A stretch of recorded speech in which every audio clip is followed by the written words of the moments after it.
un homme de 26 ans a tué hier soir un père de famille de 47 ans en lui assénant un coup de poing lors d'une bagarre. À la suite d'une altercation banale pour une queue de poisson, Kevin Dormy est tombé dans un guet-apens tendu par une dizaine de personnes. Il dit qu'il a agi en état de légitime défense, mais le procureur estime que l'affaire doit être renvoyée aux assises pour meurtre.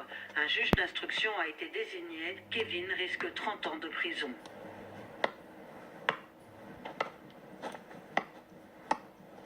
T'as tué quelqu'un.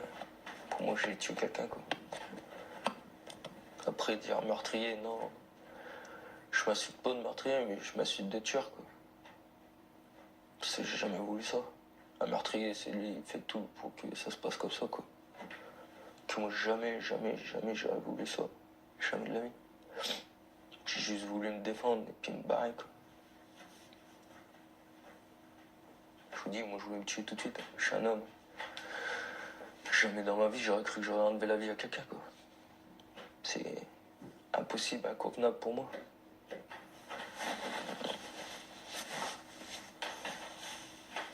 Voilà. C'est la merde.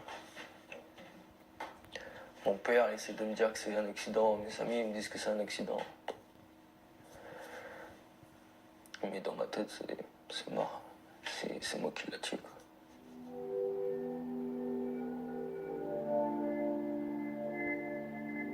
C'est un drame qui n'aurait pas dû avoir lieu.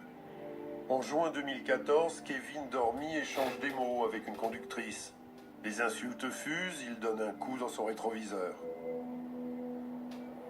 Tout aurait pu en rester là, mais la conductrice connaît Kevin. Et de retour chez elle, elle se plaint de son attitude auprès d'une dizaine de personnes présentes autour d'un barbecue. Remontés, éméchés, ils partent en expédition punitive. Il tombe sur Kevin, dans cette rue de Ham, en Picardie. Il est roué de coups. Danny Coutre, l'un des assaillants qui est aussi l'oncle de Kevin par alliance, tente à son tour de le frapper. Kevin réplique. En tombant, Danny Coutre se heurte la tête. Il décède quelques instants plus tard.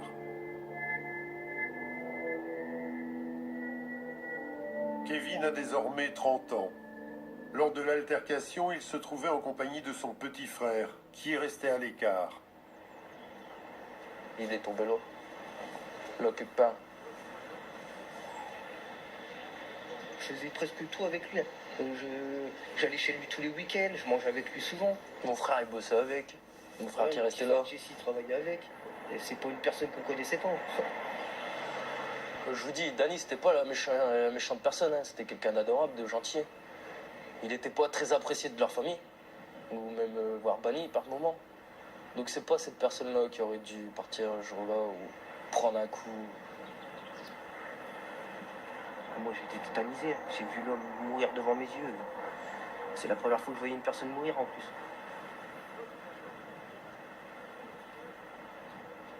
Là, je suis en train de me refaire toutes les images, toutes les séances. Ouais, c'est chaud. C'est assez violent quand même. Ouais.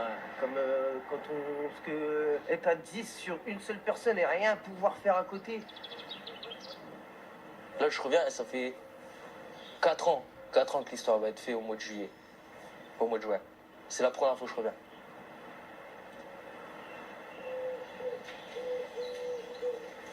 J'ai la honte.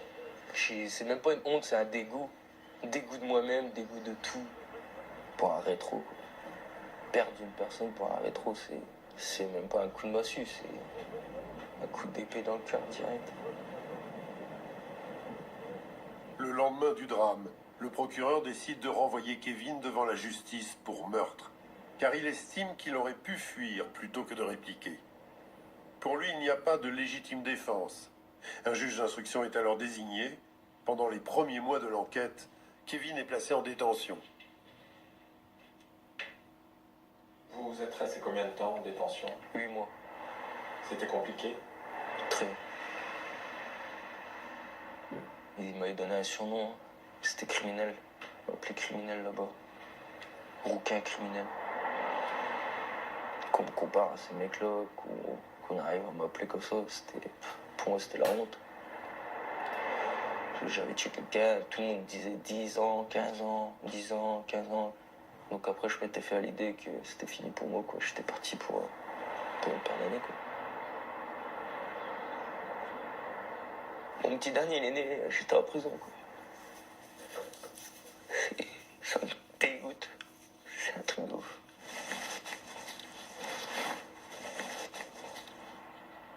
Tiffany, la femme de Kevin, a elle aussi été directement impactée par la mort de Danny Coutre.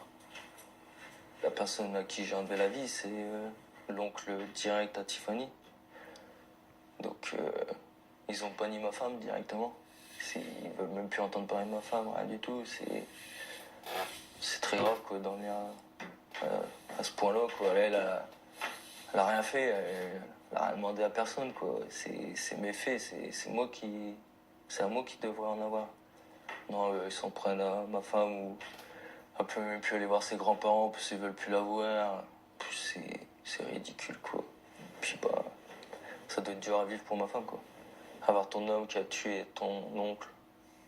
Personnellement, ça nous a que ressoudés et puis je peux que la garder à vie, quoi. Avec ce que je lui ai fait et puis comment elle est là. Non, je peux rien. Non, ça nous a ressoudés un peu plus, ça.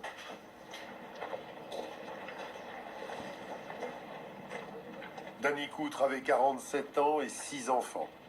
Bettina et Tiffen sont ses filles aînées d'un premier mariage. Expliquer à ma petite fille que son papy est au ciel, c'est une chose de la vie, certes. Le pourquoi papy est au ciel, c'est plus dur. Expliquer qu'il y a eu une bagarre et puis que papy il a pris un coup de poing et qu'il est parti au ciel.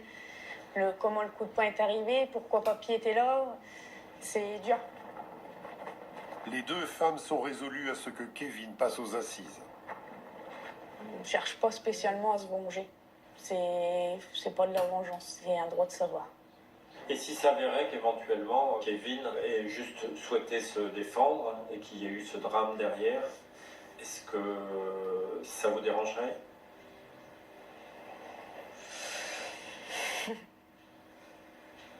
Il y a une mort quand même. Donc, il y a la mort de notre père. Sinon, c'est trop facile. Dans ces cas-là, tout le monde peut tuer. Il n'y aura jamais de procès. Même si c'est défendu comme ça peut être dit, je pense pas que... Enfin voilà, il doit assumer les conséquences. Il doit assumer. Mais c'était sans doute un coup de poing qui ne voulait pas donner la mort. Peut-être aussi, Mais la mort est là quand même. voilà, la conséquence est là quand même. Bettina et Tiffen défendent un point de vue moral. Mais le droit ne s'embarrasse pas de la morale. Si Kevin se sent coupable d'avoir tué pour son avocat, Maître Djibounj, cela ne veut pas dire qu'il faut le condamner. Il y a quand même un certain nombre d'éléments qui laissent à penser que vous étiez en état de légitime défense. Ces éléments, ils sont, comme je le dis, multiples. D'abord, le fait qu'ils étaient en supériorité numérique. Ensuite, le fait que vous n'ayez porté qu'un seul coup face aux nombreux coups que vous avez pris. Il y a également le fait que c'était une riposte qui était proportionnée. Et dans l'instant... Si je passe aux assises, je suis mort. C'est clair, net. Je ferai pour 15 ans de prison, c'est impossible. Je n'aurai pas le coup. Je n'aurai pas le force. 15 ans sans mes gosses, je vais sortir, mon fils il aura 25 ans. C'est un coup, non. C'est pas possible. Quand on prend la position du parquet et la position de la défense, on était d'accord tous pour dire que la question de la légitime défense se posait. La seule différence, c'est que le parquet a considéré que mon client avait la possibilité de fuir plutôt que de donner le coup qu'il a donné. Et moi, ce que je dis, c'est qu'il a donné le coup pour pouvoir fuir. Maître Djibounj semble avoir été entendu car à l'issue de son enquête, le juge d'instruction va contredire la position initiale du procureur. Pour lui, la légitime défense est justifiée. Mais la procédure n'est pas terminée. Kevin attend aujourd'hui de savoir s'il va passer en cour d'assises. Car Bettina et Tiffen ont fait appel de cette décision. Pour les deux sœurs, cette démarche ne vise pas uniquement Kevin, mais aussi ceux qui ont entraîné leur père dans l'expédition punitive. Leur avocat, Maître Crépin, a lancé une procédure auprès de la Chambre de l'instruction. Le débat qui nous occupe, c'est la disproportion.